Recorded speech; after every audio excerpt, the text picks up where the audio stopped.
divol zawati masara kana ufangom timajingale tumahatelikane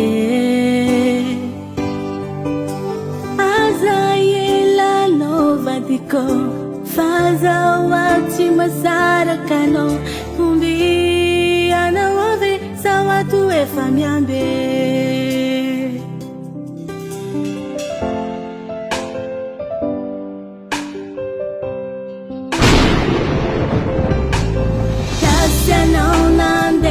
divol zawati masara kana ufangom timajingale timahatelikane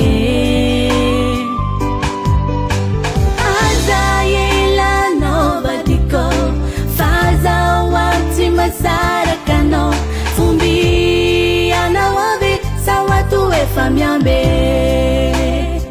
Fatima Sara kana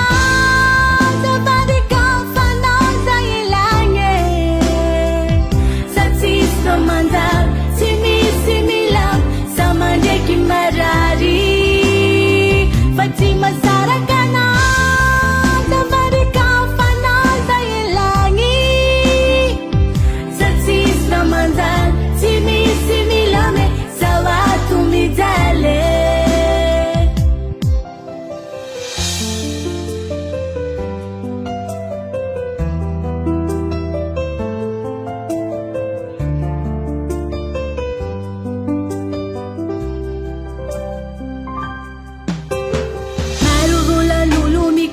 Sikiano tinatoku happy over fitiaba kwano baba nulu titie tatoku mampahie hazayela novadiko faza watumia binyano umbi anawabe sawatu efamyambe Fatima Sara kana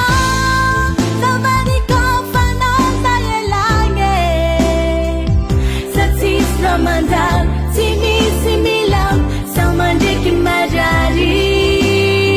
Fatima Sara kana, samandika fanoza yelangi.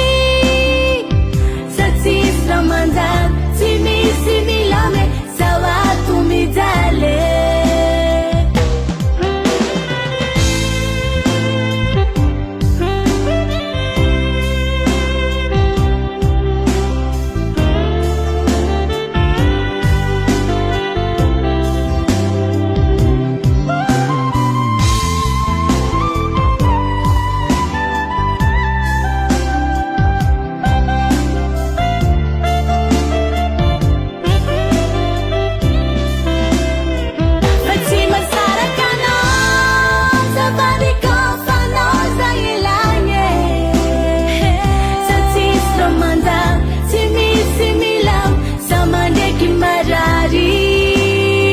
Fatima Sara